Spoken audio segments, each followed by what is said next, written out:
Our next calculation is on empirical and molecular formula calculation. Empirical and molecular formula calculation. Often at times we have students having issue here, but we want to simplify that for you today, how to carry out. Alright, so our first question will be, we shall be having series of calculations on empirical formula calculation, but I want to start with this. I just want to start with this now. So we have a question as is being shown on the screen, that a compound has an empirical formula CH2O and molecular mass of 90. He said, what is its molecular formula? He said, what is its molecular formula? Now, before I do this calculation, I want you to understand that the empirical formula of the compound is that formula that shows the number of atoms present in the compound in its simplest ratio. As you can see, that is CH2O. So that means the ratio of carbon to hydrogen to oxygen is 1:2:1. That's the simplest, that's the empirical. Why the molecular formula of a compound is that formula that shows the actual number of atoms that are present in the compound. So that is what they are asking us to calculate here. Alright, so a quick one of these is very, very simple. Now, there is a connection between the empirical formula and the molecular formula. So, the empirical formula times N is equals to the molecular formula, which is also equals to what? The molar mass of what? Of the compound.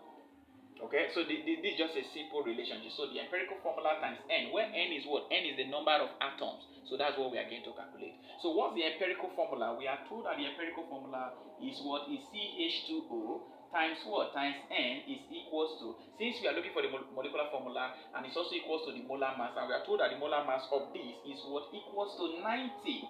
That's what the question says. So my duty here is to locate N. So how do we do that? I'm going to calculate the molar mass of what? Of this compound. I hope you know how to do that, but if not, I will help you with that. So we have that. So you add this, carbon plus 2 hydrogen plus oxygen times N is equals to 190.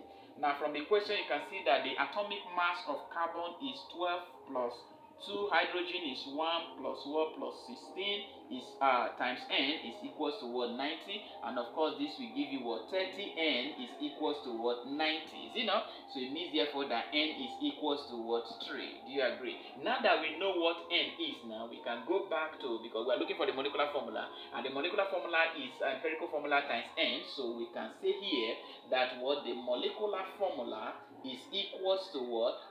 CH2O times what? Times 3, because we have our N to be 3. So this will give us what? C3H6O3.